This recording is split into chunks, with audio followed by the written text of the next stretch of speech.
Welcome in everybody to another episode of Rivals Runback. For those of you unfamiliar, if this is your first time partaking in some Rivals content, Rivals Runback is a recap show of the previous week as well as a look ahead to the upcoming week. I am your co-host Righteous. Joining with me is, of course, CB the Barbarian. CB, how we doing tonight? Doing well. Interesting week one, but we got through it. Not too many hiccups, and the first. Are we gonna call this the first official run back of the split? The last one was kind of a kickoff slash run back. So Sure, yeah, feeling we feeling do that. good. Feeling good to kick it off. I am as well. Our agenda is below us. We're going to start off with the week recap, move on to the player power rankings, take a look at the team power rankings, do a prediction, and then we have a question of the day, which I know CB doesn't, so it's mostly a question for him. CB, anything to address before we get started? I do have something.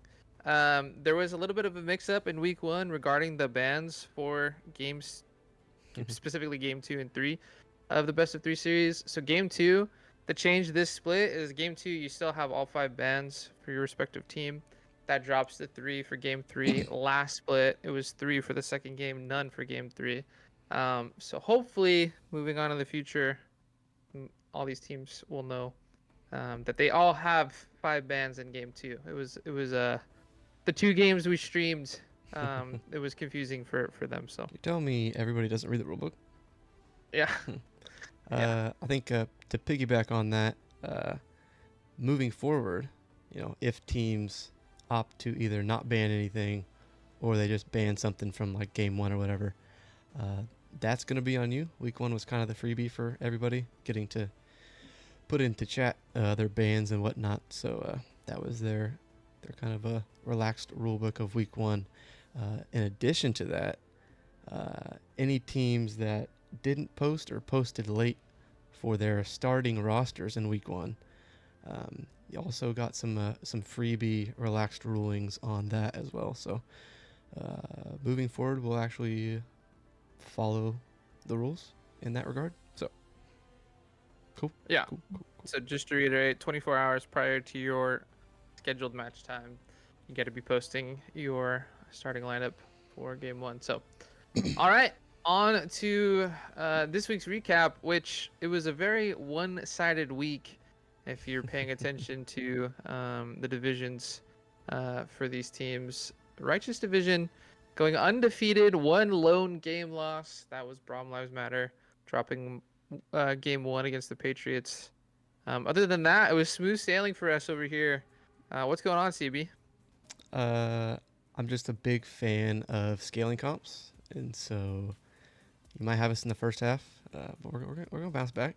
We're gonna bounce back. No, I do want to say in my defense slash excuse is that my group and your group, as far as like the community rankings, because we do the community rankings as part of the pick'ems that I put out every week. Our divisions, the community agreed overall were evenly picked as far as preseason Yeah, went. So true. I don't You're feel going by crazy. like top half and bottom half. Just all of them kind of added together their Okay. community ranks. So I blame everybody. We're all incorrect. It's not just me. Sounds good.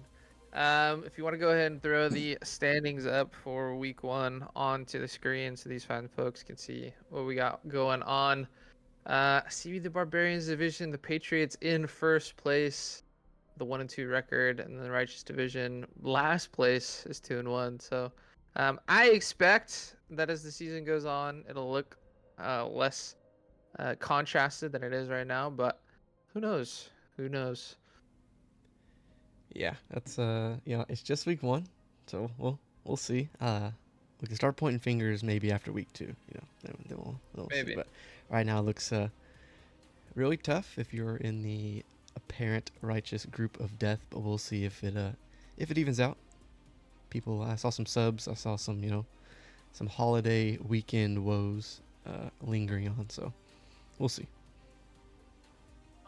Right. So those are your division standings. We could talk a little bit about the actual matchups themselves.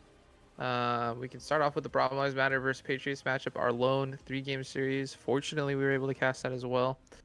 What were some things that surprised you? For me, it was Problem Lives Matter's ability to have clean team fights and pretty coherent drafts as well. I wasn't a fan of their game one draft. That was the one game they lost. But games two and three, big fan of what they did to approach the games. And then when it came to the actual gameplay, went toe to toe with the Patriots. It was back and forth in game two, and then game three was pretty one sided. Anything standing out to you there? Yeah, I feel like usually whenever it's a quote unquote upset, it's usually either one team played really, really well or one team just played terrible. It was kind of a mix of both. So it's not like, oh, Patriots had an off week, BLM's not that good. And I don't think it was BLM's the best team ever, and now Patriots suck. So I, I don't know. BLM might be the dark horse. I think you mentioned it on the preseason stream. But they look solid. They had some good comps overall, at least compared to the Patriots. Patriots drafts were questionable, at Mm-hmm. least game three. Uh, so yeah, I mean, we got a 3-game series on stream. What more can you ask for?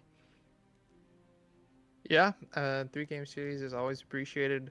Our first third game with the new drafting format, which I don't know if the extra bans in game two really felt, but some interesting comps definitely came out there in game three. Some other matchups. I guess we could do the other streamed matchup since we have a little bit more Yeah, knowledge about that. Omega Gaming taking on Orcas. Orcas, a team that you had as a top three team, taking them with your second pick. It was a tough showing from the Orcas. OG, kind of like what you said with BLM. I don't think they did anything like groundbreaking or like I didn't watch their game and go, wow, like this team's gonna run through the league. They did have some nice tower dives, some good map movements, clean drafts, and clean gameplay. But this series in particular was like, wow, Orcas is looking a little rough here in the early going. yeah, I'd agree. I'd say uh, it's tough because I took Patriots first and they lost, but I feel like Orcas, from a personal standpoint, let me down more, even though they were my second pick, not my first pick, but I was very high on them. Just week one, but it looked really rough. Um, and for that one, I think it's tough for me to tell if OG is just going to be the best team in the regular season overall, or just Orcas are going to be fighting for a playoff spot in what looks like the easier group. So I'm expecting a bounce back from Orcas, hopefully. Hopefully, yeah, Yeah, hopefully. I mean, for your sake, I will hope for you. So the two matches that weren't streamed, we could spend a little bit more time on just because there's no VOD to go back and watch to see how those games did. I believe Elysium did stream their game, so if you're interested in seeing how that went, you'll have to go check out their Twitch. Um, but with Genji Easy and Kachao Esports, Genji Easy takes the 2-0 series victory. Looking at the drafts for both these teams, I believe everyone's telling me Drafter is a better tool, but it's not telling me who's on whose side for game one.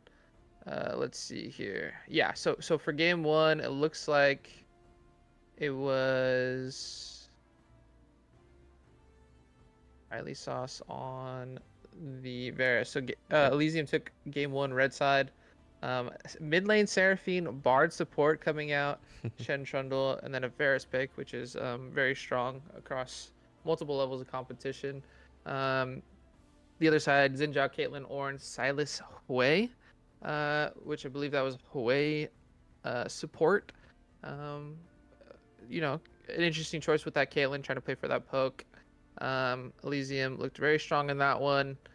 Some standout performances for Storm on the Seraphine, 9-3 and 18. Riley Sauce looked really good as well.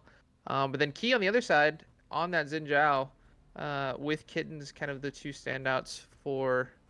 Um, oh, sorry. Did I say Hoi support? It was definitely Silas support, Panda Boat, I was gonna say playing that maybe one. you know more than I do. I was like, No, no, no. side It support was, it sounds way was, cooler. yeah, Silas support. Sounds like a very tough lane to play, and that's kind of what it looks like is Panda Boat, Ray, and Reverse not having the best of times, but Key and Kitten standing out. Anything for game one for you? Uh, it, obviously, it wasn't a streamed match this week, but I mean, it looked like Key was trying. Key was trying the best. No, I like seeing the interesting picks, especially in a game one, like a Silas support. Yeah. I mean, even the Bard and Seraphine you don't see too often. At least we didn't see very much of it in split one. So, uh, I mean, stand out the 6 kill Bard. That's a stand. I was thinking Yeah. electrocute ignite diff maybe, but it was actually a long game. It was a long series. It looked like. I mean, it only went two Yeah. games, but 37 minutes, 39 minutes. So, And um, that 37 was more like 38. It was 9 seconds off from a 38-minute game, so it was a long, very long series. true. Yeah, game two, we can talk a little bit about it. So Elysium goes blue side. They take a Pantheon B1, much like Orcas, but with some better success. Mango playing the Zac top, which is always fun to see. Riley Sauce not having the best game on what I believe was a Victor bottom lane with Rogue Gorilla's Leona, but hey, that's okay. Not everybody can play Victor bot.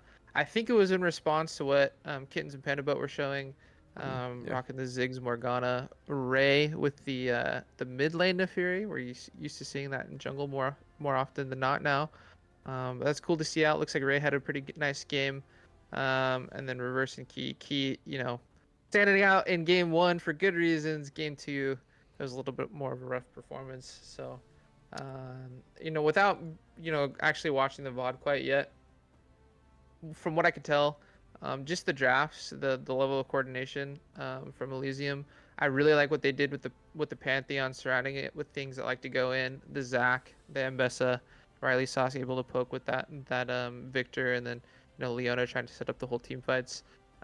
It seems to me that these teams that do well in Rivals League, it's not that they necessarily win draft, but they draft to their advantages. So that might, mean giving some things up that are considered very powerful, right? Like reverse God Dr. Mundo. But when you have what you think is a good answer into it and you can play your team comp well, that's typically how teams are going to find success here in the early goings.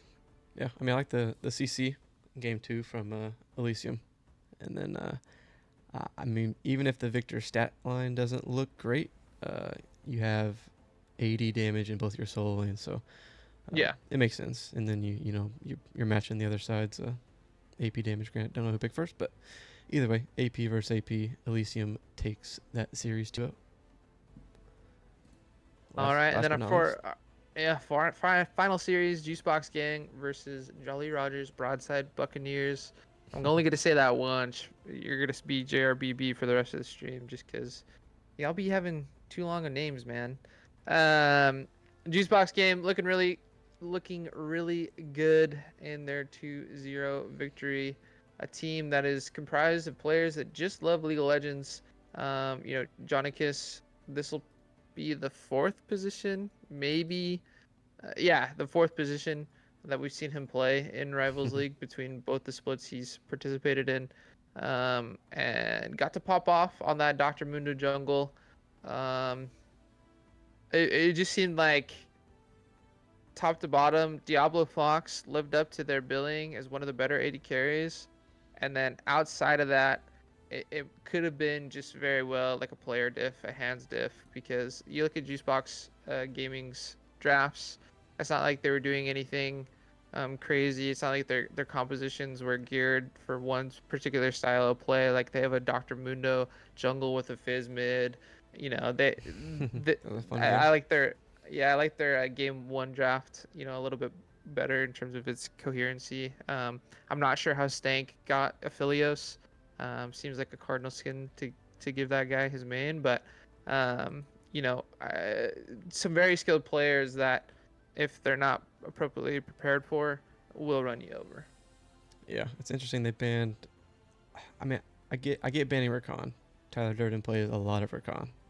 But if you have a support that plays a lot of one champ and an AD carry that plays a lot of one champ, I feel like you ban the AD carry. But to each their own. I mean, the bot side for JRBB didn't do terrible by any means. I will point out Jolly Rogers did have a sub mid lane game one, and then a sub support both games. Um, Now Okay. Sapphire Gym's good at support, but I don't know if they're scrimming or whatnot with a sub. Most teams don't. Or I'm just totally wrong and Sapphire ends up starting the whole split. Who knows? But on paper, that's at least 1 to 2 subs every game, so they can use that as their excuse for week one, right? Yeah, definitely. Yeah, Zayn, the fill-in for KDN, kind of struggling in that Yone matchup. Billy Bobby Brown getting the better of him in that Silas, and then um, I don't think the team played much better when Caden came back in. Kind of a weird draft as well. Jarvan going in with kind of no help. So once again, I feel like if you're able to draft coherently, not even like just picking good champions, but making sure that they fit within what your comp's trying to do, you're gonna find a lot better success. And I think that was pretty apparent here in week one. Um, we could throw it to a quick break, or we could start the player power rankings and break them up. What do you want to do here, CB? Do we think we can get through the whole rest of the stream without another break? Okay, we'll do it. That was a question. That What do you means, mean? What do you mean? oh, Do you do think I if think? we take a break now, can we get through the rest of the stream without another break? We'll have to do one eventually. Let's just run it right now until we have to until Twitch makes us take one, Sounds and good. then we'll do it like that. So, we can start, I guess, with any, or do you have it? So we can start with any. We can start with any role or teams, Um. whichever one you're feeling. All right, chat. First role that I see is where we're gonna start for the player power rankings, or if you guys want to do the team ones, we could do that too. 3, 2, 1, go. Jungle. Stank says the jungle Ooh, first. That's close, what we're gonna run with. It's close. close, close. Close. Jungle it is. So we're doing it a little bit different this split. Uh, we're just gonna throw it all at the wall at the same time, and you can let me know how we're gonna go about it. Yeah. So I'll talk a little bit about the change. You know, basically for forever since we've done these, whether as part of like Rivals League or other leagues, we went one role at a time. I got kind of monotonous as the weeks went on because for the One player at most a time. part, Yeah. or yeah, one player at a time. Apologies. For the most part, people at the bottom of the list tended to stay there, and people at the top is kind of where you got the shuffling around. And so we're just gonna throw everybody up, and then we'll talk about whoever we want to talk about, whether it's me or CB, bringing out specific points, any storylines or anything like that. Just because it gets pretty boring after a while. Like, hey, so and so's number 8 on the list again. That's kind of what happens when you're not doing well. So we could talk a little bit more about every player after the first week, but as the season goes on, if there's no progression or improvement, we're gonna run out a lot to talk about. So, um, I guess we could start at number 8, Pandorum. Not moving from his last place spot after week one. It's tough to move up when you get 2-0'd. I know he's been in the chat saying they're scaling kind of like CB was saying, but Yeah. this was the team that I thought might struggle just because of the point allocations. I feel like mid jungle is such an important synergy to have your better players playing. Not saying that Pandorum and Caden aren't good players, but they only have 8 points between the two roles, and it's, in my opinion, it might be a little bit tough for them going forward. Yeah. What I say you? mean, I will say, I mean, BLM showed us that points only mean so much. Now, I don't think they actually have a 4 point player, uh, but I don't know, points mean something, but it's not everything, and the team's scaling. So, I mean, Pandorum just didn't have the greatest week. I mean, he didn't go like 0-10, 0-10 or anything too wild, but started at 8, so, not having the best week, you're gonna stay at 8. And then 7, we have DDG. I'm gonna say Z Rhino. That's what it's gotta be, right? I think so. Uh, I also don't think like the worst showing.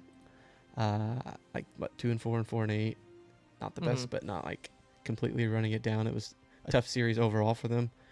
2 carry champs just wasn't able really to get going in either one of those games against OG. Yeah. So we'll have to see how this team bounces back, specifically Pandorum. I liked what he showed last split on stuff like the Hecker and the Nunu, a lot of objective focus. Now it's, can he expand that and not only play for objectives, but, keep up and farm, play around strong lands and stuff like that. So we'll have to see. So Pandorum at 8-7, DDGZ Rhino. Um, like you're saying, not much of a, better performance as compared to Pandorum. I do think when you were looking at Orcas, especially in game one, it's just really hard to win when your top's getting ran over, like like what was happening with that Darius Rumble matchup. Yeah. When you're jungling, it's a very tough position, right? Because on the one hand, it's like you don't want to play towards the losing lane, but at some point, it's like you got to go up there and stop the bleeding, like literally, as the Darius is just running the show. So I don't know. Any other thoughts here for Z Rhino? No, I think he can blame the rest of his team for getting behind so early. That's what it is. Yeah, that's always what you should do. You should always blame the rest of your team. All right, number 6.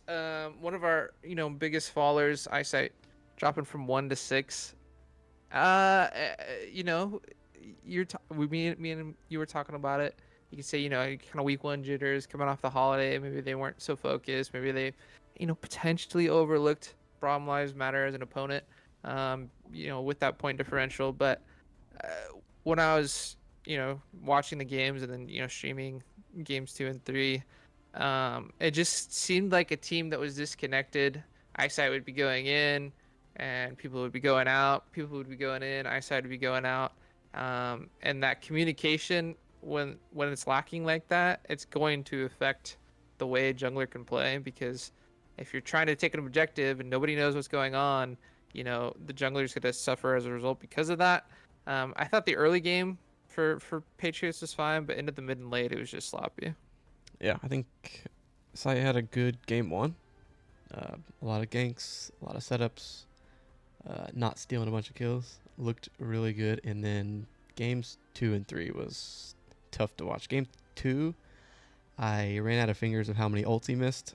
It's just Yeah, it's tough. it was a tough week for Patriots overall, but it starts with your reigning MVP in the jungle. So I mean, falling from what 1 or 2 for the preseason and falling to 6. So a lot of eyes on him for the Patriots MVP. Moving on to 5 is going to be Key from what Kachao eSports. Yeah, good chow. Fell 1 spot. I think you say the same. At least Stayed from the same. from the some of the Stayed the same. rankings I'm looking at. Yeah, Yeah, he you're right. stayed the same. His team did lose, but like we said, it was kind of a 50-50 performance for him. You could say half that series was one of the only bright spots of his team, and then half that series was like, oh, why are we playing Lilia and just kind of running it down?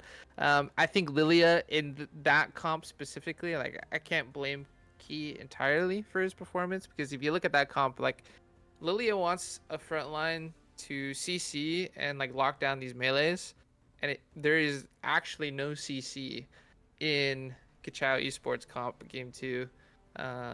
They had, what was it, like a, Morgana Q.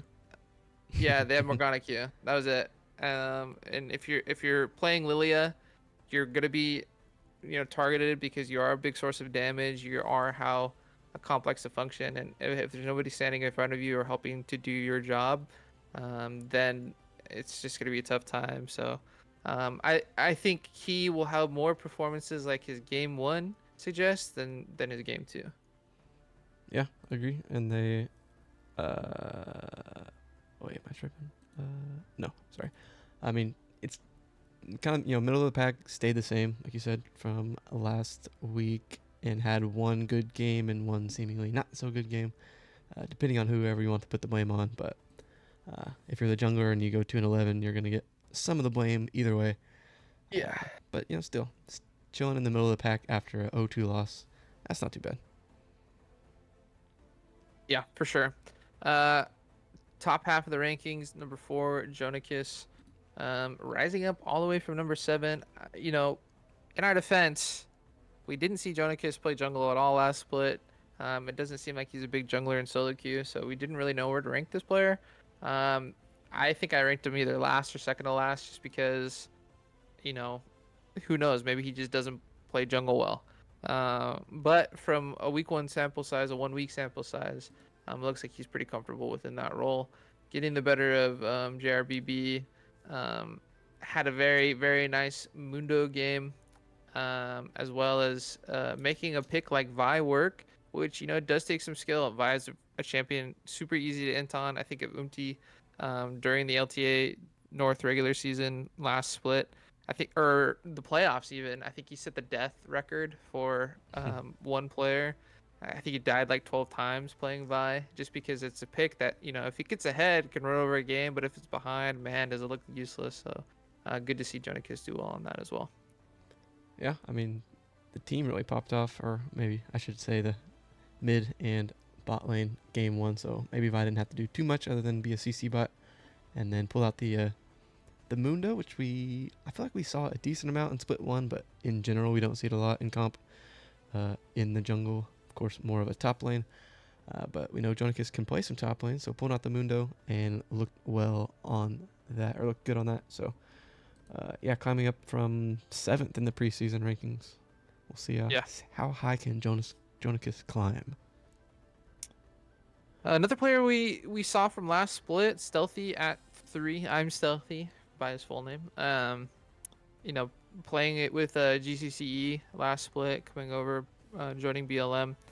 Not joining, I guess rejoining. As he Yeah, did yeah, participate on that team in LXC, but um, he was a player that bounced around the top half of the rankings the last split in Rivals League.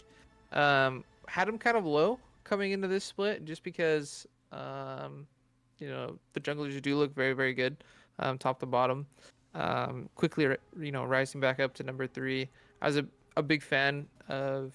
I've always been a big fan of how Stealthy approaches the objectives and plays around lanes that have pressure, and I think BLM was a lot more stable than what we got to see with GCCE. There were some times where GCCE was just running over opponents, and then other times where they're taking 50-50s. Millie Bobby Brown's having a coin flip game, and he's losing more than he's winning. And so it was nice to see, with a more stable environment, what this player could do. yeah. I mean, look good. I'd say look solid all 3 games. Game one, of course, they lost a very long game. Lilia had some nice sleeps and some really nice uses of the Zonias in some of the team fights, but ultimately got caught out a few times. And then the other 2 games looked really solid at J4. Their combo of their team comp game 2 looked really good. Some setups by the J4, and then the big brain blue side B1 a Mumu takeaway pick game 3. Uh, I mean, maybe the stat line's solid. It's nothing like too crazy, but I think that takeaway in game 3 was huge. Yeah. So a lot of different champs, different styles of champs from I'm Stealthy. And I think a big part of why they won in week 1. Yeah, it's pretty easy to pick a Moo into an all um, AD comp, with most of them being melee and looking really good. So I like the itemization as well, just rushing full armor. Yeah, looked very, very solid. 8,000, a rookie to Rivals League, coming in at number 2. For Omega Gaming, we got to see them take on the Orcas on stream, and you know, by and large, 8,000. I, I guess to sum up his play style, it was 2 very different games. Game 1 was a stomp, 27 and a half minutes. Game 2 was a little bit longer, but it wasn't necessarily, uh, you know, back and forth. It was just they're playing a scaling comp, and he was playing that volley bear. He was always at the right place, making the right plays. A big form of their engage, the Jarvan in game 1, and not a lot of engage to follow up. And then game 2, the Wally Bear with the Cassante. Saw some cool interactions with Poodle's ultimate. He goes in with the Wally Bear ult, and then everybody gets knocked up. Just looked really solid. Good objective control. Was playing around the cred people and getting things done. Yeah, very good at starting the fights for their team. and then some really well coordinated tower dives. I want to say both games, but maybe I'm tripping. But I know they had a couple in that series that we streamed. So, of course, it's always nice when your top lane's auto popping off. Game one, you didn't have to do too much, but nonetheless, the good jungling allowed that, I'll say. So, gonna say that number 2 was preseason ranked 3. So, gonna go up one spot. And last but not least, number 1, climbing up from number 2 in the preseason rankings, we have T1 Romeo for Elysium. Looks T1 or TI? oh Somebody, T1 somebody TI confirm. T1 I think TI. it's TI. It might be TI. Is it Either T1? way. Who knows? Yeah, from number 2 to number 1, we had high expectations coming into the split for him, and with one leak has lived up to them. Looked very very good in his performances. Pantheon 14, 5, and 11, and then the more supportive Trundle 6, 4, and 17 with Storm kind of backing him up on that Seraphine. Looked very very good, very solid performance. Yeah, I wonder if the Zac was a flex or not. Zac and Pantheon, if those were both flexible in that game too. But we'll never know. Not gonna leak no strats. But yeah, we expected Romeo to be at the top of the list, and is going to be that after week 1. So there are your jungle rankings. We're going to take a quick break, and I guess we'll see what role we do next. We will see. The ground.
welcome back. We continue on with the player power rankings.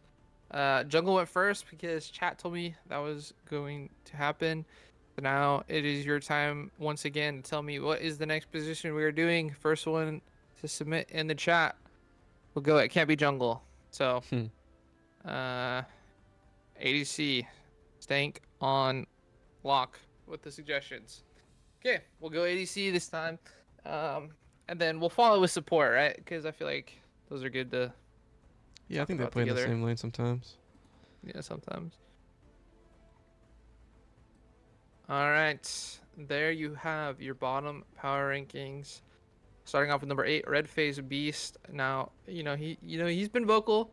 It's not a role that he is particularly familiar with. He was, pretty proud of his performance in their loss to Omega Gaming. It was kind of a performance that was just kind of, existed. It's not like he was a big reason why they lost. He was also not a big reason why they were trying to win or like contending to win. So I think number 8 just kind of by default is where he lands. Yeah, I think a few of these were tough to do because there wasn't anybody that hard ran it down for bot lane.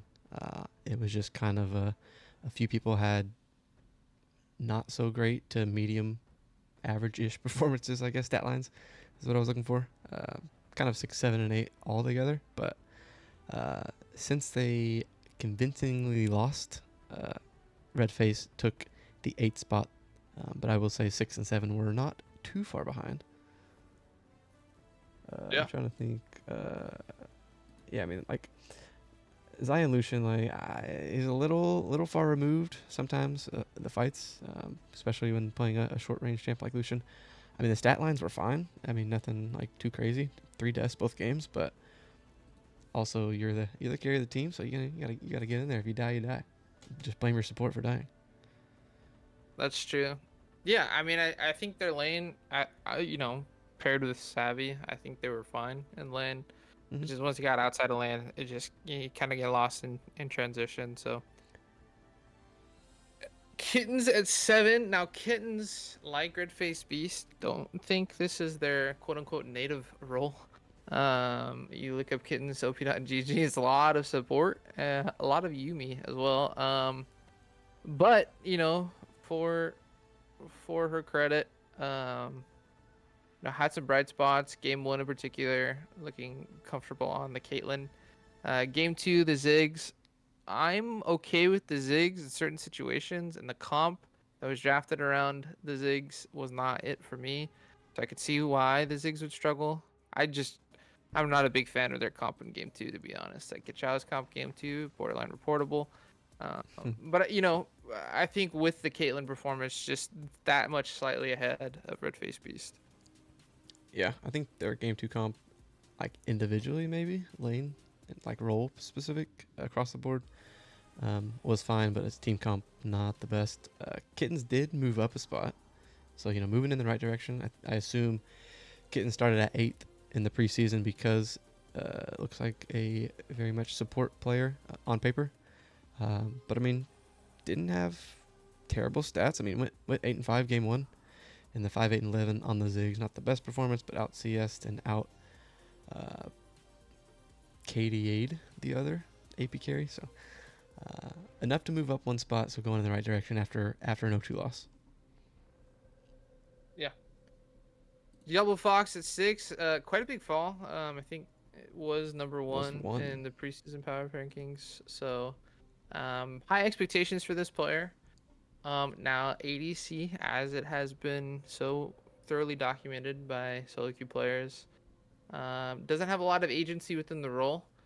Um, and so a big part of that drop might just be because of it. It's hard to win when everything's falling apart around you. Um, I think this player did fine. It wasn't great.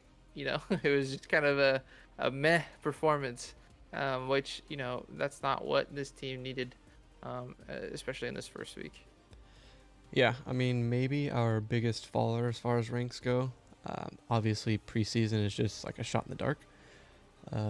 It seemed like Diablo Fox played fine, like you mentioned. Really, both games. Just kind of an average stat line, and you got the 0-2 loss. Just the people ahead of you did slightly better, but I expect a bounce back from Diablo. It might take the whole team to play overall better, but um, I expect climbing back up into the top half after week 2, but we'll see. Moving on to Yeah. 5, we have intelligence of the Patriots falling from 2 in the preseason rankings. I think Eli played pretty well. I mean, at least as far as the first 2 games went. I mean, even the third game didn't play like poorly in any of the games. Did really really well on the Ash in game 1. The Zaya was a good pick. It played pretty solid in game 2, but it just felt like it was missing a little bit of oomph. And then I I don't know. I play support, so maybe I'm a Senna 80 carry hater. Uh, but it just one. I think the champ's like pretty hard nerfed. At least it's not near towards the top of my 80 carry list in my mind. And then picking it super early, BLM was really able to counterpick that. So I didn't like the center pick, and then went 1 and 2 and 5. So didn't hard int, but I just felt kind of AFK game 3. Yeah, I mean the Senna pick, like it had its time in the spotlight before they changed the Senna Souls. Yet again, it's quickly becoming a pick where I feel like it's pretty niche. Like I just feel like if you blind it, you're asking to lose because all you have to do is pick a pretty aggressive 80 carry into it, which is what we saw. Neon Sword taking the Tristana into it with Nautilus pairing. It didn't, Tristana Nautilus didn't look the best in lane, but when it came to that mid game, it just seemed like Senna was shooting peanuts despite having 3 items. It's kind of a champ diff at that point. I agree. Like you said, games 1 and 2 thought he played fine. It was a rough week for the Patriots. So I think number 5 in terms of balancing level of play with performance and results. Putting them ahead of Diablo Fox Kittens and Reface Beast makes sense to me. Number 4, Riley Sauce 21 of Genji Easy.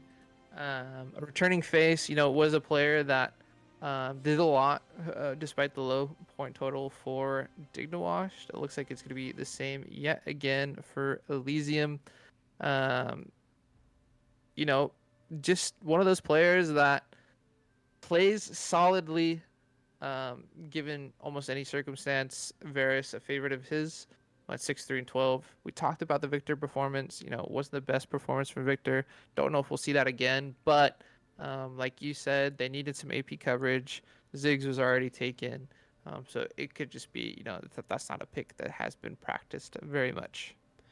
Yeah, and I'm Riley, even split 1 and in this split, we'll see how far it continues. Riley's always been a tough player to rank. You talk about being a lower ranked player, but also having good teammates around him, and so is it Riley's up there with the rest of the teammates, and so it's just the points are just kind of irrelevant, or the teammates are all playing very well to where it masks some lower play. Don't know, to be determined, but nonetheless, still going to be ranked 4. I don't think the Victor really had to do much, so the 3-6 and 12 stat line in that game 2, it's kind of like 3 and 6 doesn't feel good, but also you won the game and you had 12 assists, so does it really matter? Depends on who you ask. And then of course the bars pop off. So Riley will probably continue to be an interesting player to rank. Falling or rising? Nope, staying the same from week 1 or from the preseason ranks. And we'll see where they're at next week. Somebody that did rise quite a few spots from 7 to 3 is Neon Sword, a rookie here in Rivals League. This player kind of ramped up in performance as their series with the Patriots went on. Had a middling performance on the Caitlyn, going 8 and 4. Had a lot of CS, did a lot of uh, good things in that extended game, going 45 minutes. But then games 2 and 3 looked a lot more comfortable on the picks. Misfortune and Tristana, especially I was very I was very impressed with Problem Lives Matter. Just their team fighting in game two. They had their eggs in the everybody hit your R buttons at the correct times. That's exactly how they played it. And then game three, Neon Sword able to have a little bit more agency on this Tristana pick, doing a lot of damage alongside Drakenrich, while getting plenty of team fight help with his teammates. So really, really good stuff from Neon Sword. A player kind of flying under the radar before the season began.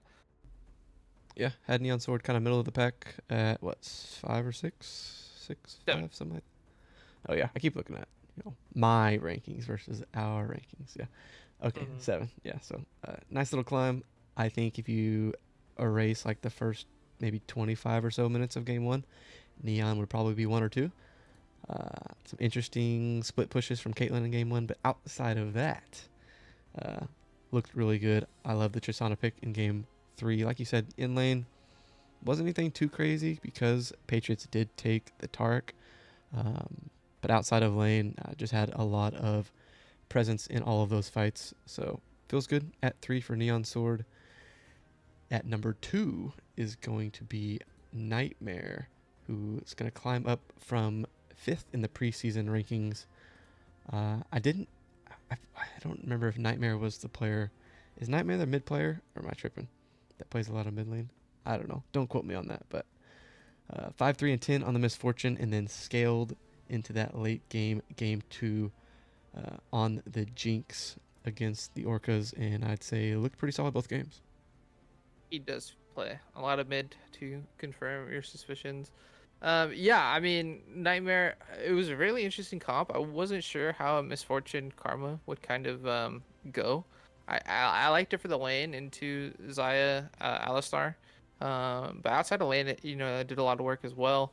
And then game two, down in CS to Red Face Beast. However, the team fight presence with that Jinx, it helps when everyone's getting CC'd around you and you're able just to free fire. But it seems like whenever Jinx gets picked in Rivals League, that's what she gets to do.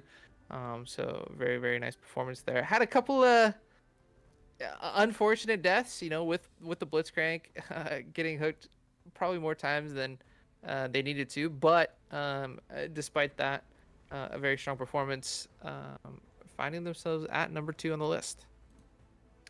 That must mean last but not least, number Mhm. 1 after week 1 is Stank of Juice Box Gang.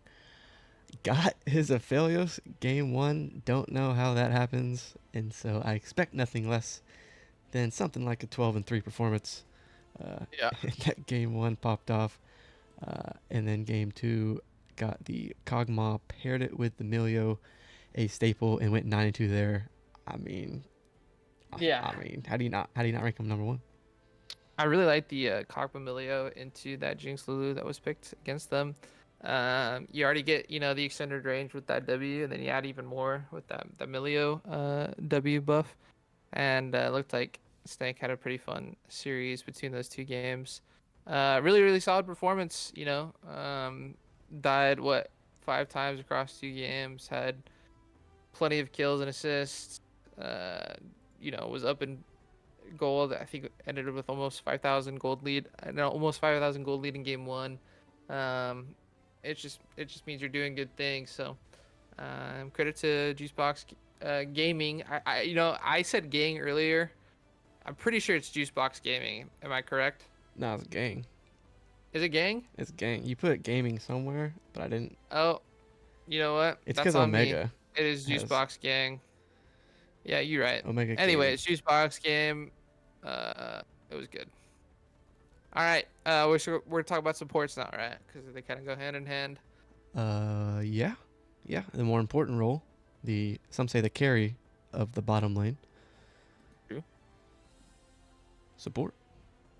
Support. Go ahead, you got it. Savia 8. I said previously as the season goes on, we probably won't talk a lot about eighth ranked players. So I feel for Savi here because Savvy. That's what I was saying before. I'll stick with that until I'm corrected. Uh, Savvy was trying their best in game one on the Alistar. He just didn't get any help, and despite making good plays, like that pick in particular, like if the game's going poorly, like you are gonna be the one that dies on repeat. Game two, y- you know, I like Blitzcrank, and I like playing him in solo queue. I feel like Blitzcrank is the biggest competitive bait pick there is, unless it's paired with something like a Callista or like Draven, where you can just your whole goal is to run over the lane because everybody's ready for the cheese, right? Like these players that play comp, they're gonna have good vision. They're not gonna walk into unsuspecting hooks. So that one I wasn't a big fan of, but I did like his movements around the map, trying to get multiple lanes ahead outside of his own. It was a poor performance as a team, and I think this player suffered because of it. I don't think he'll be at eight for very long. Yeah, I as a support player, I'm an Alistar hater. So I'll say it every time I see the champ. Unless it's a counter pick into an engaged tank, I'm not an Alistar fan. Yeah, like you said, if your team's behind, you're just I don't know, you're just a rock walking around. The Blitz I think was trying, tried, but OG had a good comp in the Blitz. I mean, you have the Lulu ult, you Yep. have two beefy boys, and then a Malzahar passive shield. So I don't know. Yeah, That's a and those tough one. voidlings. So many Qs got hit by those voidlings, and it's just like, what are you supposed to Yeah, do? You know? tough one. Tough one. So didn't hard run it down by any means. Just some tough picks into what the other team was showing, and overall a tough series. So we'll see if Savvy can bounce back. Did he fall? I can't even see the supports. So let me see. Yeah, quite a bit. He's number two. Okay, fell quite a bit. So So, just a I s- warm up week all around. So yeah, that's why I was like, I don't think this player will be down here for very long. Um, Chow Esports Panda Boat 23, a very interesting pick, like you said mentioned in game one, the Silas support coming out. It does have its spots. I'd have to look at the draft specifically to see when it was taken. I imagine it was taken as a flex pick. Um, it's gonna be really tough. Yeah, there's a good ultimate. The Seraphine ults. I imagine what happened is the Seraphine gets picked early, Silas comes through, um, and then they shift the Seraphine mid, and bring out that Bard because I just feel like Bard into Silas would be a very harassing a lane to play. And so maybe with some draft shenanigans, but an unfortunate performance there. And then I know you love Morgana. Morgana is okay to me. I think the comps that make the most sense is when you can utilize the black shield more than anything else in her kit. I really like it into what Elysium actually drafted though. You put the black shield on priority carries like the Lilia, like the Ziggs, so that when these champs like Zac, Pantheon, and Bester try to go in, gives them a little bit more survivability. Of course, you can pop that ultimate when all those melees go in as well. Really solid performance in that game too because of it. I think it makes more sense of what the enemy team is showing, and that kind of gave them the slight edge over Savvy. yeah, I mean it feels good into the opponent's champions, but I don't know.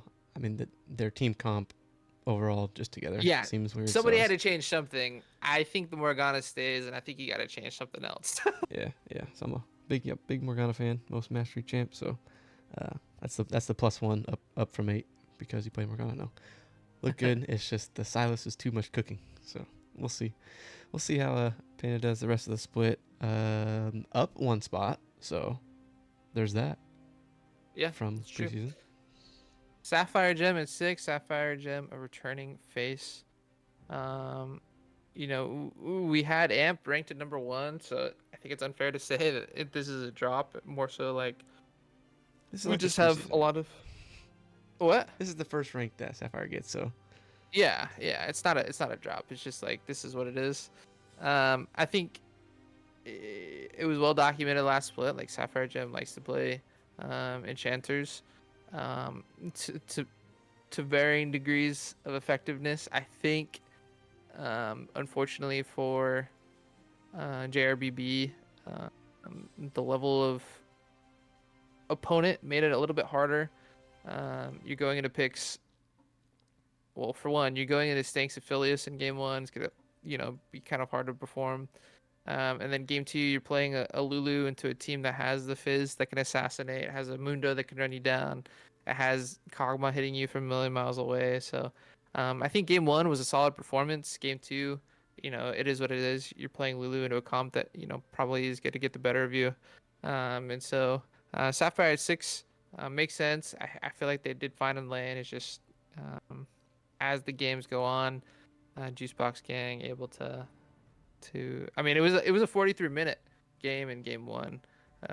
So it seemed like they were able to scale up a little bit more than JRBB was, and then game two, like I said, I think those champions they got ahead and they just kind of ran the game.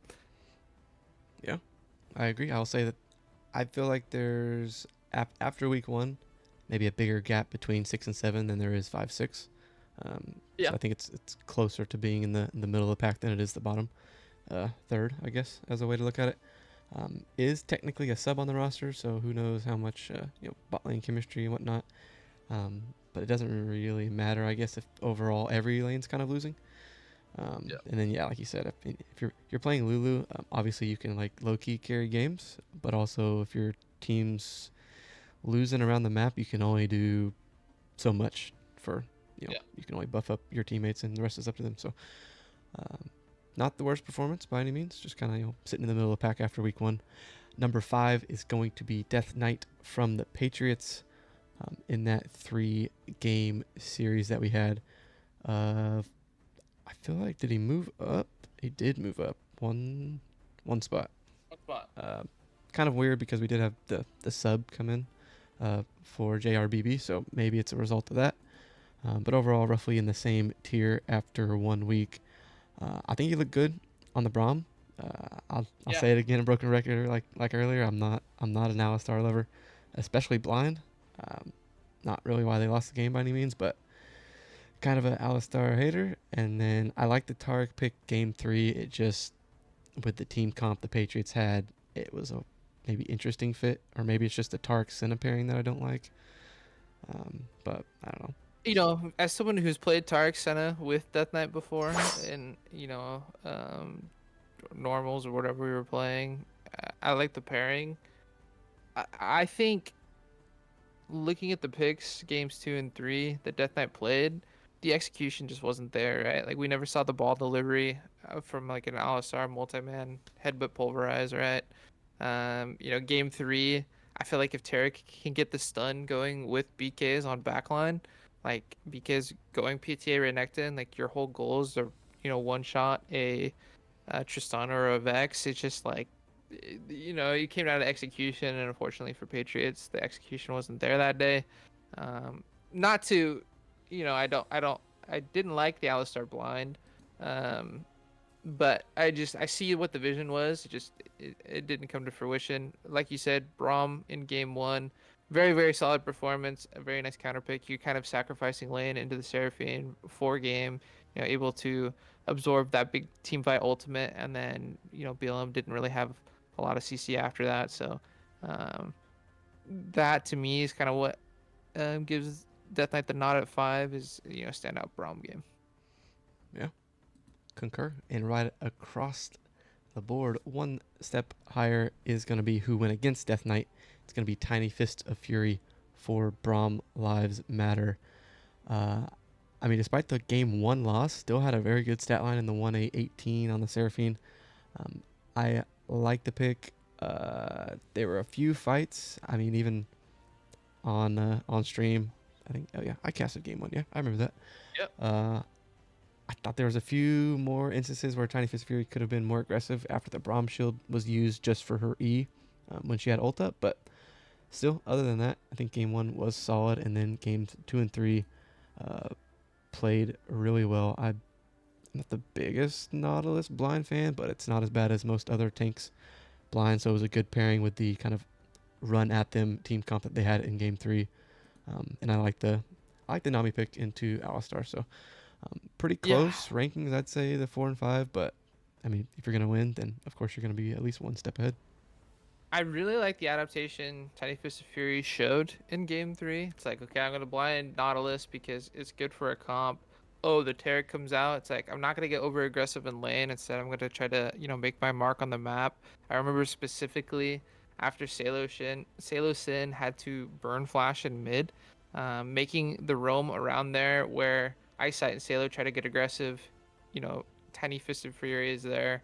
Maybe it was just Salo by himself, but Tiny Fisted Fury was there to ensure that his mid laner was able to live. I think picked up the kill, which would have been the only thing you could change about that play is trying to give Drakenrich that kill, but to keep his mid laner alive, and continue to snowball that lead was really really good. He unlocked on the map first. Death Knight was lagging behind in that game three, and we saw plenty of unique ways to use the Nautilus. Waiting in pockets of vision that you weren't cleared by the Patriots, getting a couple picks on the Yone and some other priority targets. So it was a really good performance. Lane, it is what it is. You got counterpicked, but they made the pick work as the game went on. Number three, Rogue Gorilla, another returning face, was the All Rivals support member Yep. from Split One. So very high expectations for this player. Um, I didn't move. Was three coming into the split. It still is number three. Um, anytime Bard gets locked and does well, I'm a big fan. Um, was that? I say that. I don't know if that Yeah, was the yeah, right game. yeah. Game one. Yeah, yeah, game one. So, big fan of that. And just meeting expectations. No reason to drop or move him up. Um, just very, very solid performances across two games. Maybe it's just because it was a two-game sample size. Yeah, I mean it's. You could argue should move up after a solid week. Was a ranked third last week, but Poodle did jump all the way up to one. So no, Rogue Gorilla played well pretty much every week in Rivals League Split 1. So I expect top 4 every single week throughout this entire Split 2. I like the Bard. It's spicy. And then the Leona game 2 with the 22 assists. Rogue, one of those supports that can play all sorts of different play styles. And I think pulled like 3 bans game 1. So respect Yeah. on their name. Moving to 2 is Tyler Durden from Juice Box Gang. Mm-hmm. They won the 2-0 match in week 1. Had the Janna paired up with Stanks Aphelios in game 1, and then the Milio for game 2. So 2 Enchanter supports. As expected, the Rakan was banned away. Didn't get to see too much of Tyler Durden support last split, so finally getting to see that and going to be number 2. Yeah, just a really effective use of these hyperscaling enchanter lanes paired with a hyperscaling ADC, right? I think Aphelios Janna is kind of a formidable lane, right? The Janna W comes down, you can get ran down by the Aphelios, and then in game two, you basically just let Kog'Maw become a walking Uzi. Really really nice stuff. Obviously haven't watched the VODs for that game, but looked like it was pretty smooth sailing. Only dying twice in each game, and very high KP. Number one though is gonna go to Poodle25 of Omega Gaming, a sub, which it's always interesting when a sub comes in and performs at a high level, because then it's like, oh, do we really bench this player for who we were expecting? I think Poodle came into the split. That was the expectation that Wall Street was going to take over. Don't know when that's going to happen, but I think Poodle in week one showed how you could be proactive and have the ability to make plays despite playing enchanters, right? Being at the right place at the right time, hitting your buttons correctly, and just making it so that it is so hard for the opponents to play. It was a really good performance. Yeah, I mean it could happen. I mean obviously I think their game plan was for Poodle to play maybe 1 or 2 weeks. I'm not confident that Wall Street's gonna become eligible to play. I don't know what that means for Poodle if Poodle ends up playing the entire split or if Wall Street does become eligible, but I expect Poodle to play for at least a couple more weeks. So we'll see if they can keep that number 1 spot, but looked good in both games. Now I've gotten enough crap about picking Orcas so high and that Orcas is maybe overrated or not. So is that why Poodle did play so well in game one because they played against the Orcas? Or are the Orcas still scaling and Poodle just happened to have a good week? We'll see moving forward, but either way, you're only going to die once. Both games, double-digit assists. Good to see for the Enchanter player, at least in week one. Do you want to throw to a quick break and then do the solo lanes and finish it Solo up? lanes and teams. Yep. And Yep. then the quick predictions. All right, sounds good. We'll be right back. Stick around.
right, we are back. Solo laners are the last positions that we have to do for the player power ranking. So, chat, top or mid, let us know. First come, first serve.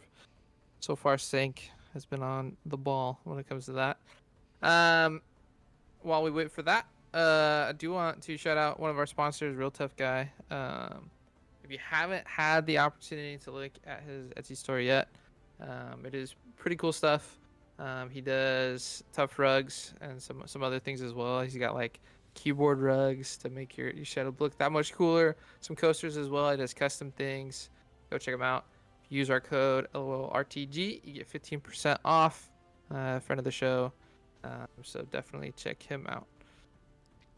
True. And it looks like Death Knight said BKs, which could shoot his top. And the mid came through. So who we going? You gotta read the rules, man. You gotta read the rules. What do you?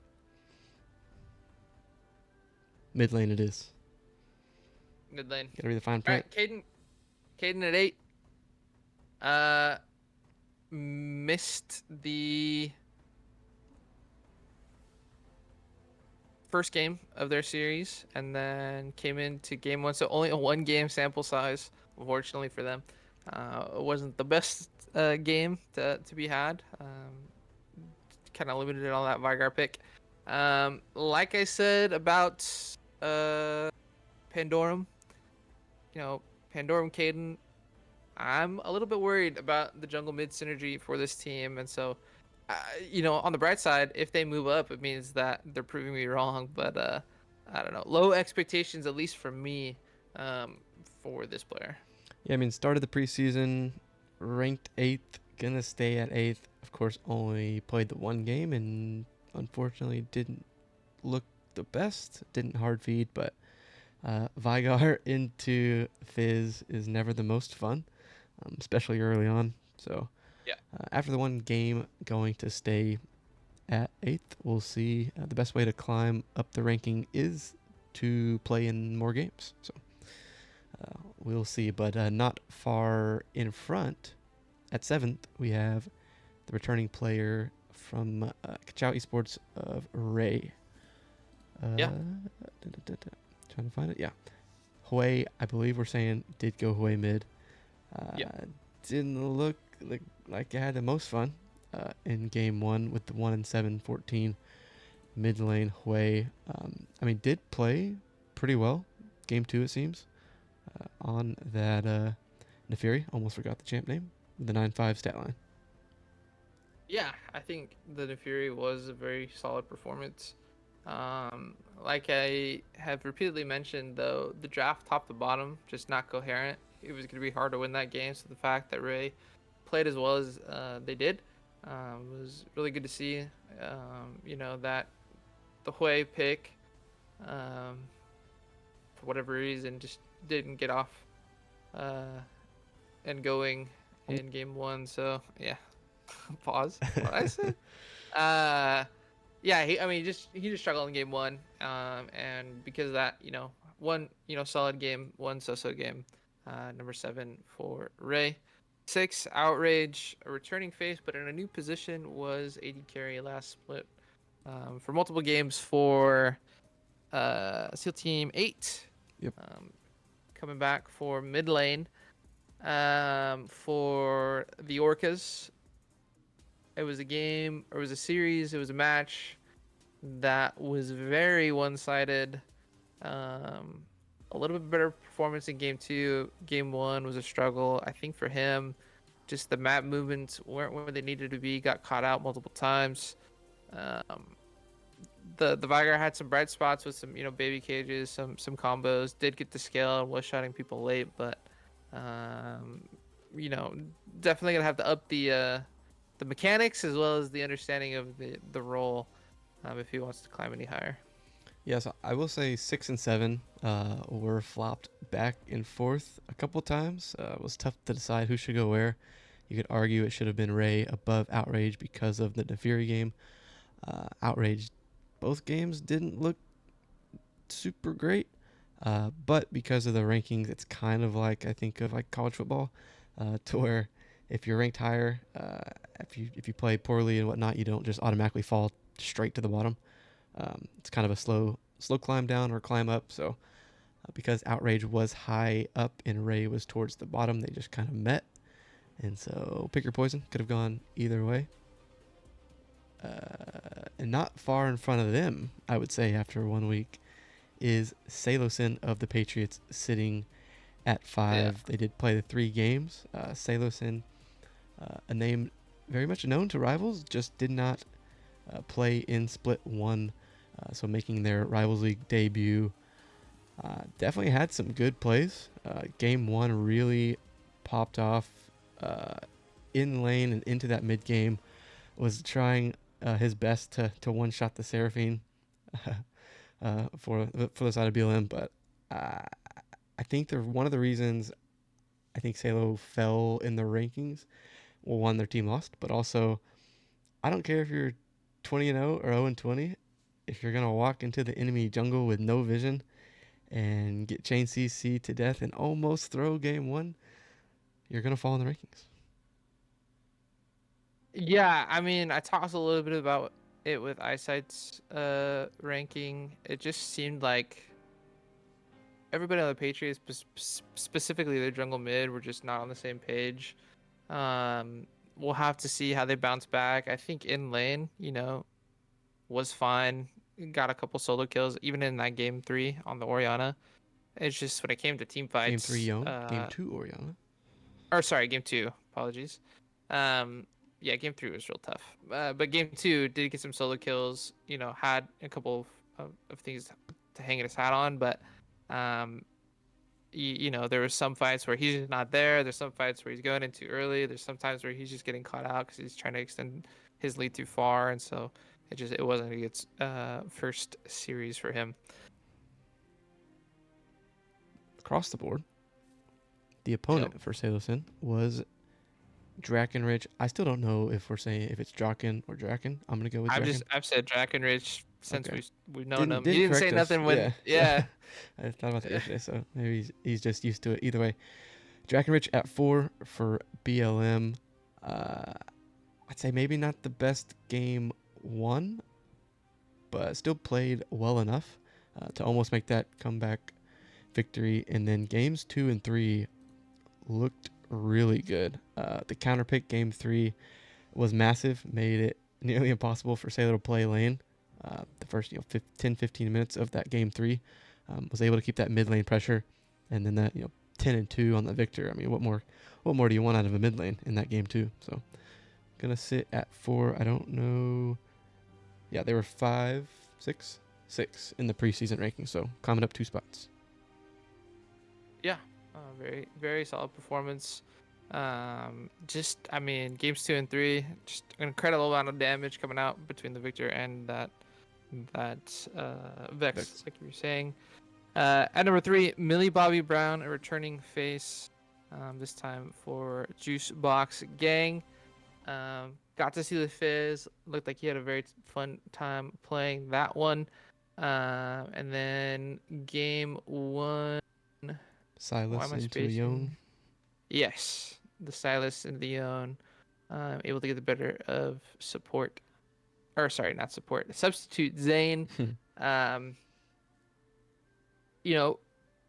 loves his melee assassins. Got to play 2. Looked very very comfortable on those. I still want to see him expand his pool.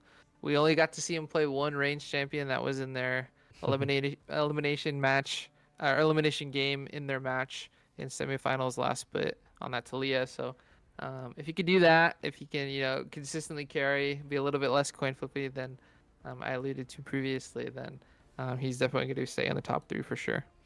Yeah, I mean, a solid player we saw in split 1. Looks like it's carrying over. Did catch a Kiana ban. I don't know if that's was better for JRBB or just better for JBG. Because I seen some Kiana tech go one way or the other. So either way, I like to see a Fizz in comp play. You don't get to see that very often. I'm sure it was fun into a squishy, immobile Vigar in lane. So gonna be at 3, jumping up from 5th in the preseason ranking. So that's good to see. Number 2, we're gonna have Concrete from Omega Gaming going to climb up from the 4th spot from the preseason rankings. Just like space for a second. Oh yeah, this was a game where perfect game in game 1, 0 kills on the victor. But I guess you don't need kills if you're gonna go 0-0-16. So it looked really good there, and your top laner was just kind of like hard carrying the game. So it was like you don't really have to do too much. And then game 2 started to feed, went 10-1-12 on the Malzahar. So almost ranked number 1, I'd say. Yeah, I mean, there wasn't much more that Concrete could do in terms of like individual performance to get any higher than one or two. I just think the difference between Storm and Concrete, it comes down to potential like playstyles and pools. Storm got to show a little bit more versatility with two very, very different champions in Seraphine and Ambessa. Whereas Concrete, it seems like their home right now is those control mages, which is fine. Like, you can win games playing that style. We saw the Patriots do it last split with the Lord JK. It's just, I mean, it's basically 1A, 1B for this week 1 edition. Yeah, I agree. I think because Storm was number 1 already in the preseason rankings, it just wouldn't Hmm. make sense to move him down, despite how well Concrete played. But yeah, like you said, very different champions played by Storm and did well on both of them, the Seraphine and the Ambessa, moving from top lane to mid lane this split of Rivals League. We'll see. I mean, we think Storm's going to stay at number 1 all split. I don't know. Hey, we'll see. We'll see. All right, last position group to go over, and that will be the top lane rankings. Uh, you know, uh, it's weird. I feel like top had very high presence in split 1 in terms of like how games were won.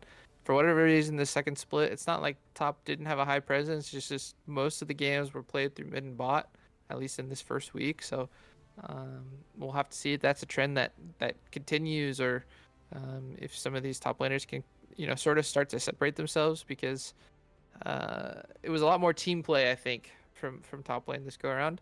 But starting at number 8, you know, I say team play, but Gabriel Leo Yeah, with the exception. had a very tough performance into game 1, into Big News's Darius.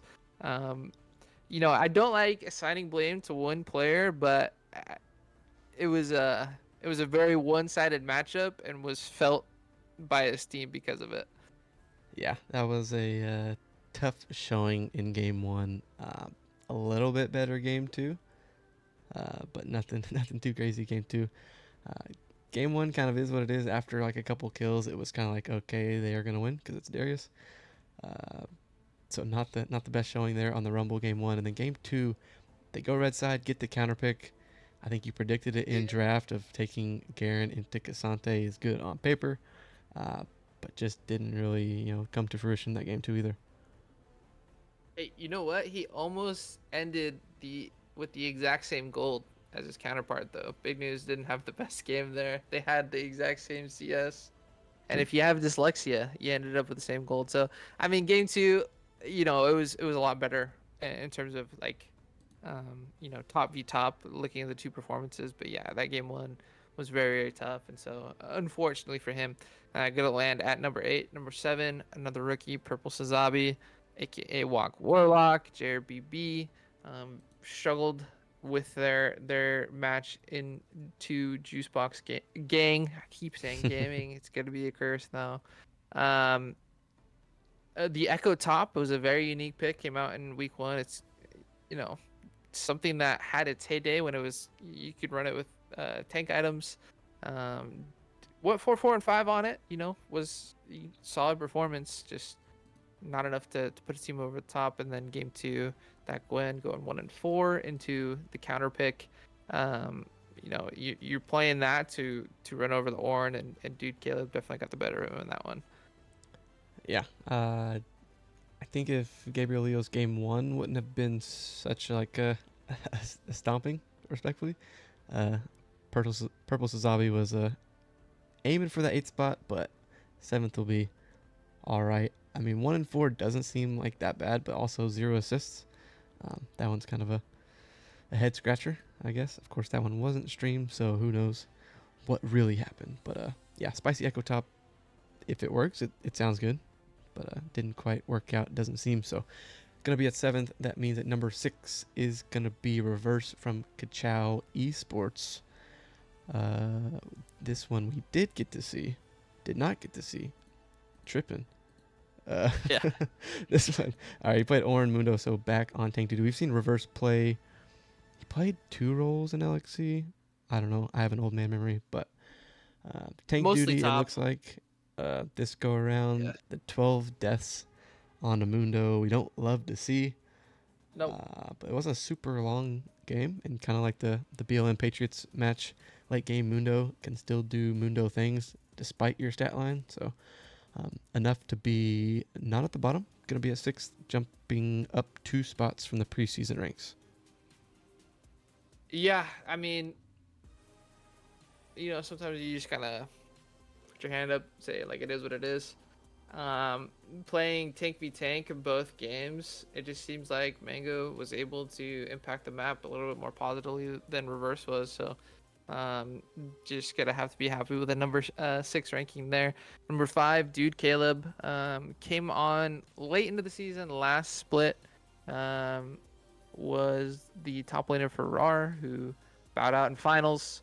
Um, I was curious to see, how he would do in the early goings here, and Rivals League Split 2, especially with the expanded um, champion bans. But had a very very solid performance into Purple Sazabi, won the Ornn v Gwen matchup, and then had a I would say like a solid performance and a team win with that Mordekaiser pick. So number 5, very very solid spot to be if you're Dude Caleb.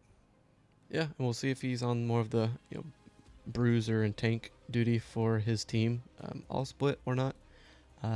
No flashy stats by any means, but I mean solid stat lines and a team win. So I'm gonna sit right in the middle of the pack. I think that 3, 4, and 5 are all pretty close for ranking. So if you disagree, maybe Duke Caleb should be 1 or 2 spots higher. Yeah, I can see that argument as well. So at number 4 is going to be BK's, who was the All Rivals top laner in Split 1, I believe.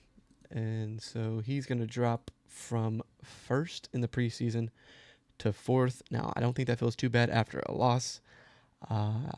He got his Susan game 1. I think it looked pretty solid there. Not too crazy, but I'd say pretty solid showing game 1. Game 2 on the Cho'Gath, played pretty well, even though they ended up losing that game. And then game 3 was just interesting overall, both from the Patriots gameplay and from the draft. I like the Renekton pick into Swain, like in a bubble in lane. Mm-hmm. But when your team doesn't have any AP damage, you have to kind of question the Renekton pick, maybe. Yeah, I mean, I didn't get to watch game 1. It seemed like he did fine up until Mundo got to get scaling, and then kind of suffered because of that. Games 2 and 3 though, he ended with a gold lead over his lane counterpart, especially in that game 2, ending up with about 2K ahead of the Ornn. It's just like when you were watching those games, we talked about disorganization, and like BK's was kind of punishing Alcoholic massively in the early game of game 3. Just got no resources, right? Like the resources kept going mid and bot. Like at some point, it's like, okay, just play around the Renekton, have a side lane threat instead. Um, it was just, it was too much disorganization to look very good. So only drops a couple spots to 4, but I think he had a very solid performance outside of the loss. Number 3, Alcoholic.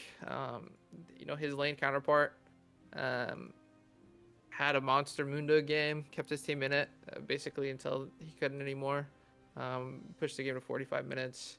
And then games 2 and 3, was a very, very solid team fighting presence for his team. When you're blocking Ornn, you're not asked to do much in lane. You're basically there to give out the ornaments and provide CC and a form of engage in team fights. That's exactly what he did. BLM looked very, very good in game 2 in terms of their team fighting potential. And then game 3, despite getting bullied a little bit in the lane into Renekton, had a very couple nice TPs with that Swain ultimate to solidify and win his team some fights. Um, Bought a lot of space for Neon Sword and Drakenrich to do the damage and looked very good. Yeah, I'm surprised Alcoholic got his Mundo game 1. Husky and I think, both talked about it as always shows up on the Mundo, and Mm-hmm. kept their team in it, and then saw it on the Ornn. There was a team fight, game 3. I mean, Swain's stats were only 2, 2, and 8, so nothing too crazy on paper. But there was a team fight like in their bot jungle, like Yeah, just to the by left of Drag Raptors. Pit. Yeah, and Yeah. like no one really targeted him, and then he was just able to do so much damage in a team fight that could have maybe turned it around for the Patriots. So Mm-hmm. that team fight alone solidified Alcoholic in the top 3, I believe, after week 1. Moving to Yeah. number 2 is going to be big news of Omega Gaming. I mean, Yeah. how do you not be in the top 2, 3 at least after that game 1 performance on the Darius? Yeah. The game 1 performance is basically why we see big news at number 2. If you're going off of like consistent play across the games played in a series, there's an argument to be had that maybe Alcoholic should be here instead of big news. But I mean, back to back quadras to close the game out in game 1 on the Darius. There's something to be said about finding a lead in top lane and then making the rest of the map feel it. It's not an easy skill. Otherwise, multiple top laners would just be running over games through lane. He was able to do that on the Darius. Game 2, Kusante wasn't the best performance, was counterpicked. Just didn't seem as comfortable as he did on the Darius. So not gonna hold it against him. Would have liked to see another pop off performance, which if he was able to do what he did in game 1, 2 games in a row, he would definitely be number 1 on the list. But very, very exciting stuff with that Darius. Darius is one of those champions that, like, if you don't like playing against it, you have a big mental block. I'm curious to see if he ever gets that pick again. Yeah, I think if you watch that game, teams that don't like playing against Darius are probably going to ban it. So we'll have to see. We'll have to monitor that one. At number 1 is going to be Mango from Elysium Gen G is what I believe it is. So 5-5-15 on the Shin in game 1, and then the Zac top lane popping off with a 9-1-20 stat line against Kachao eSports. So I believe we already had Mango pretty high. Yeah, so already was 3rd in the preseason rankings. The 2 people above Mango didn't have the best weeks, so naturally was going to stay in the top 3 regardless, and then played very well, especially in that game 2. So solidifying that number 1 spot after week 1. Do you see the itemization in game 1 on that Shen? The flicker blades. Yeah. That's kind of crazy. Haven't really seen that very much, but yeah, like you said on that Zach, I wish our stats were working. Hopefully, we can find a fix here soon, because something tells me that if you look at the stats for that game, Mango's probably at the top of the charts on that Zach pick. So really impressive stuff. Got 2 tank games. You like to see a little bit more versatility when it comes to top lane. You can definitely win a draft if you're able to play some carries, play some counter picks, but um, looked very, very solid on the Shen and the Zac, respectively. So those are your player power rankings. Next up, going to be our team power rankings, and then we might have to throw it to one more break before we talk about some predictions and We'll then the see. question of the day. We'll see. We'll We'll see. see. I think We'll we can see. make it. Let's go for it. All right. Teams. Team power rankings. Yes. All right, so these are obviously are not going to match the standings. Well, of course, we have 2 different groups. If you want the actual standings, those are, of course, on the document. These are a mix of standings, results of the matches, feelings, who knows. But these are the power rankings. I I don't. will say the top 4 teams are part of one division and the bottom four teams are part of another. I don't know. Some would say that's results based, of course. Yeah, yeah, yeah, I don't know who that yeah. number three team is. I think we have Juicebox Gang in there, Yeah, that's maybe, my but bad. no. Yeah, I mean, naturally, if you lose and it's only one week in, it's tough to not be in the bottom half. I think if there was like a glaring bright spot for the teams that are ranked at the bottom, or a glaring weak spot from the top four teams, then maybe you'd see some overlap. But no, I don't think you can justify any of the bottom four teams to be in the top half after what we saw in week one. I mean, it's reflected on the power rankings, right? The Patriots were the closest to picking up that win, and despite getting that game one win, it looked really sloppy across three games, and so, um, we could talk about these teams individually. We've covered them at length with the player power rankings. I'm pretty sure it's a fair assessment. Just because you're ranked number one or two, it doesn't mean the gap is huge. I think Genji Easy, Omega Gaming, and Juicebox Gaming, Juicebox Gang Yeah, report this guy. are the top three, the clear top three after 1 week of games. BLM slotting right there behind them. I think they're more limited in their potential compared to those three, but we'll have to see as the season goes on. Um, Patriots and Orcas going more off of paper than what we actually saw in those games. Just because, like we said, it was sloppy for both of them, and then Kachao Esports, JRBB, Yeto you show some bright spots with some individual players. I think Kachao had Ray that looked really good, and then Kittens on that Caitlyn in game one, as well as Key on that Zinjao. JRBB, there really wasn't any individual performance where you can, look at and be like, yeah, that's a player that you need to watch out for if this team is going to improve. Not saying it can't happen. It's just that's the difference between those two teams in my mind. Yeah, I expect Genji Easy and Omega Gaming to stay in the top four. Probably all split. I mean, obviously we're only 1 week in, so we gotta get too crazy. But I just that's my feels. Uh, I say the jury's still out on JBG and BLM, of course, only 1 week in, but uh, feels good having them in the top half. It makes sense. I just think they need, one more week to solidify it up there. Maybe I'm biased towards the Patriots and the Orcas being my 1 and 2 picks. I think they're gonna bounce back, or they should bounce back, or that's embarrassing for all three of us. Who knows? But Yeah. well, we'll see. I think we want to use this screen to talk about our upcoming matchups and what we think. Obviously, everything is cross divisional, I guess, is the easiest way to define it. So, Yeah. Yeah, just I mean, we could throw it back to us, talk about some predictions here. We got the schedule to talk about for week two. Do we go ahead and announce the teams that will be streamed? yeah, I mean, they're gonna. If I can find the right screen. Yeah. So, I'll bold it on the schedule. I guess the preface is every team will be streamed at least once. A couple teams will get streamed twice. It might come down to matchup implications, especially in that week 5. You notice it's not on the schedule yet. That one's going to be interdivision. But for this upcoming week 2, the streamed match, assuming it doesn't get rescheduled, I guess another reminder, you can reschedule matches onto Monday or Tuesday if both teams agree. And it will increase your chances to get streamed. So obviously we are only streaming one game or one match on Sunday.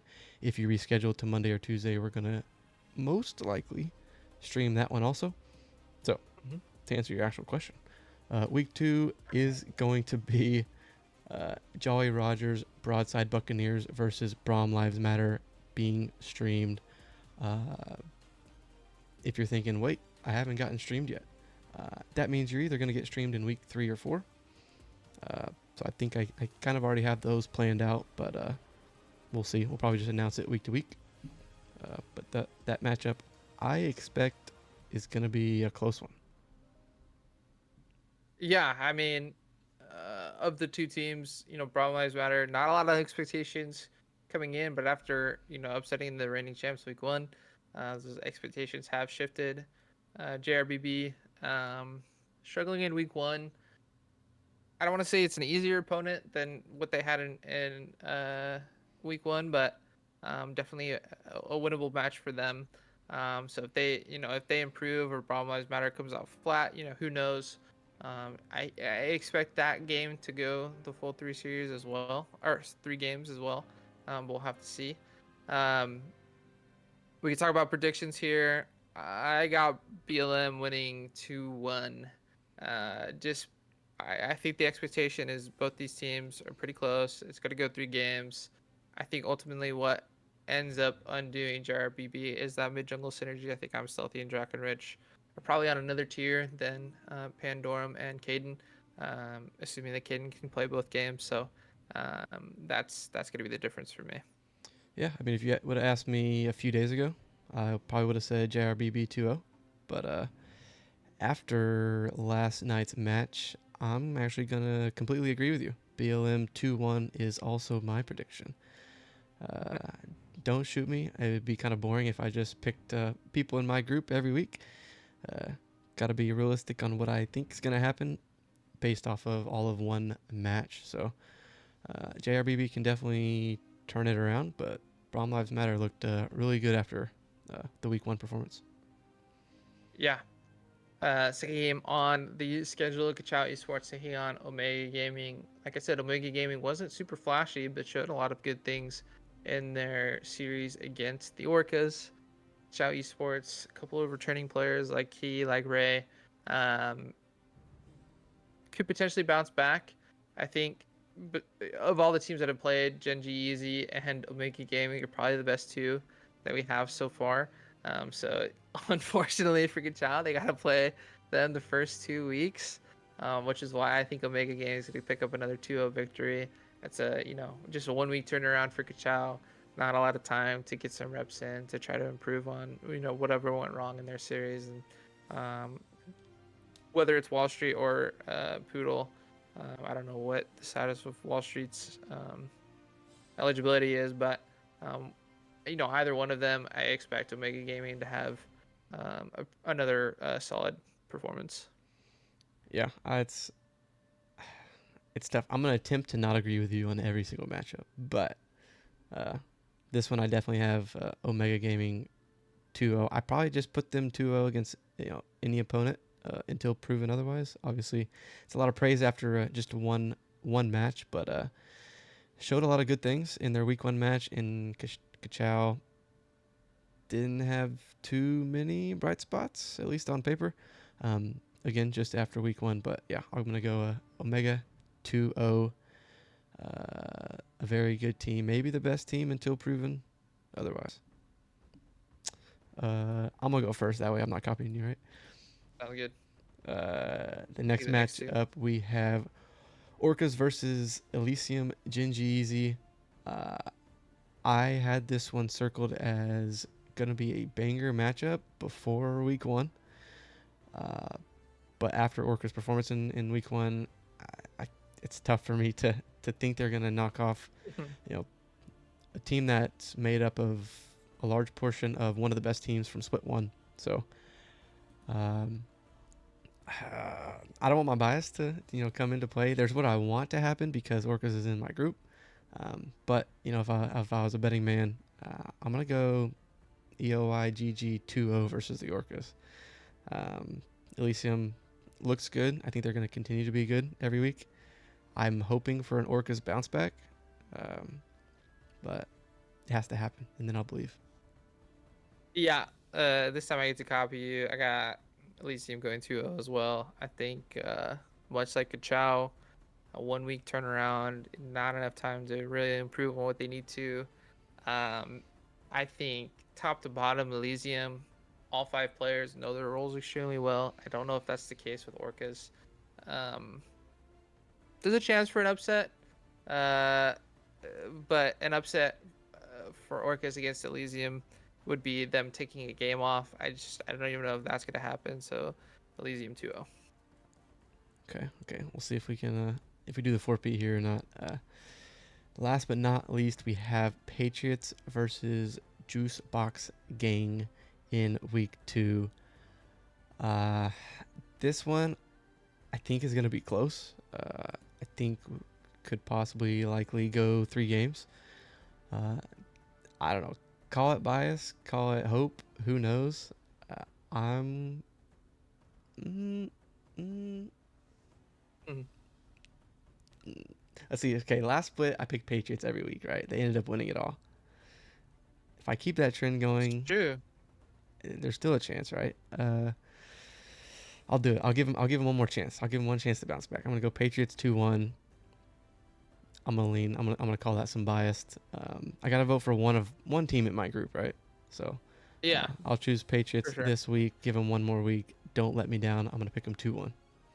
This is the this is the sorry. This is the series I'm least confident in getting at 2-0, which is why I'm going Juice Box Gang 2-1. I think the Patriots. I mean, they're the reigning champs for a reason. If they can start to put it together, um, they could definitely contend with Juice Box Gang. You know, it is players that they have played into before. It did well in, especially that RAR semifinals match, or sorry, finals match. Um, it's a different makeup. Judicus and Jungle, Stank down in bottom lane, but they could definitely go toe to toe with those guys. Juicebox game, they have the confidence, they have the win in their back pocket. It's hard to, forget about week 1 and move on. And if the Patriots can do that, then I definitely think they could take a game, which is why I have JBG winning 2-1. But that is a series that I can see being a lot more close than we anticipate. All right. Last but not least, Last but not least. question of the day. Uh, it's just gonna be more of like me asking you a series of questions, and Uh you tell me if it's a base take or an overreaction. There's been some murmuring in the chat oh. uh, that the Righteous Division will go 4-0 before the interdivision Week 5 matchups. So is it a base take or an overreaction to say the Righteous Division will go undefeated in matches, not games, through 4 weeks? I'm gonna say overreaction. If you said, mm, if you said like they're gonna go 3-1 or better, okay, okay, I might feel you there. But completely Yeah, undefeated.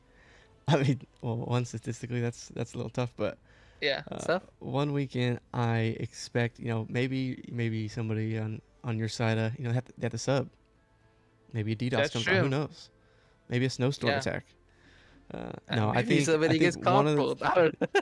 true. I think someone in my division is gonna figure it out. I'm thinking 2 teams are gonna figure it out. I mean, I don't know. It's gonna come down to some of the matchup. I think some of the teams match up better into other teams, not just strictly like this team, like Team A is better than Team B. Um, you know, you could beat a team that's on paper better than you if your lane, like your best player lane wise, match up well into the other side. So a bunch of gibberish to say that no, I don't believe you. I don't believe you. Yeah, I think for sure it's an overreaction. I think that was kind of like the easiest one to call. It's only a week 1. There's 3 more weeks, plenty of time for teams to start to put it together. I have increasing difficulties of these though. This one's still kind of an easy one. Base take or overreaction? The Patriots are reigning split one champions. Missed the playoffs. I think overreaction. Overreaction. I think because at least as of right now, my group is wide open. I mean, they lost and That's they're still true. number one. So um, if we were to like at the end just for fun rank all, I guess we'll have our power rankings, right? Hmm. If you ask me, are Patriots going to be outside of the top 4, the reigning champions, going into playoffs? Then I'd probably agree with you. But to miss the playoffs, that's kind of tough. So I'm gonna say overreaction on that one. Okay.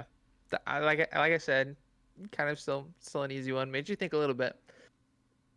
Base take or overreaction, Omega Gaming should rock with Poodle 25 the rest of the way, even if Wall Street becomes eligible. See, that's one of those ones where it's like you sub in somebody game one and you win, and then your starter Mm-hmm. comes back for game two. Do you leave your starter in? It might just come down to what do you prefer, winning or playing with your original person. Um, I have a little bit more insight to knowing how realistic that is to happen. I don't see Wall Street being able to become eligible, and so I'm going to say Poodle will probably start majority of the split. Now, I assume the question is really if Wall Street was eligible, right now, Yeah. um, or very soon, would they switch it up? I think they probably would. I think that was the intent of the team, and so I think they would switch it up. But realistically, I think Poodle's going to be rocking the starting spot for a while. Okay. So base take that they should run with Poodle for a bit. Sure. Yeah. That's the I don't know. that's I don't know okay. if I that's was gonna the. say I don't know what that word means. I'm too old. So okay. whatever the All kids right. say. Is that TikTok dance? I don't This know. sure. This is the last one. It's a little bit more of a fun one. Storm, if you're in the chat, you can plug your ears or something. Base take or overreaction, because it took Storm a whole split to get his win on Ambessa, it is still a champion that should not be picked. I would counter that and say, okay, overreaction. I Okay. look at it. He's undefeated mid, and Bessa, right? He's undefeated mid Ambessa. So That's he true. found the Krabby Patty formula right there. So he's good. Now does he pick it and end up having to like swap one of the games and go top? I don't know. Maybe not then, but mid lane Ambessa, undefeated, 1-0. Pick it every week. Let's see how it goes. Okay. All right, that was a for fun one. So, all right, I'm in agreement with the majority of your takes. We'll have to revisit these if I can remember to, when we get closer to the end of the season and see how they do. But that is it for Rivals Run Back after week one. Every week we do one of these, so if you want to see how you stack up the power rankings, how your team's stacking up amongst their competition, uh, talk a little bit about the performances for everybody. This is the place to do it. It'll run about, hopefully not as quite as long as it did this week as we kind of get in the swing of things, but it's fun. We definitely appreciate the support by you guys tuning in. CB, do you have anything to add before we let these fine people get back to their evenings and potentially go watch a banger of a game with T1 taking on Gen G and MSI? True, true. Tomorrow, Pick'ems, I think. The long-awaited Righteous Reflections on Friday, I believe. It's true. Yep. And then we'll be back live on Sunday for JRBB versus BLM. So, some content coming out this week. Been looking through some of the interest form stuff. So gonna try to get some more people involved as we can. Can't get to everybody, but we'll see what we can do. And yeah, there's probably a couple other things, but that's all I can remember. Yep. We're gonna keep trying to find a fix for the stats. I know people keep asking about that. We trying to improve on everything. So if you guys see something amiss, then not right, let us know. But yeah, I look forward to some more content. And you all have a wonderful night. Take care, and we will see you back here on Sunday.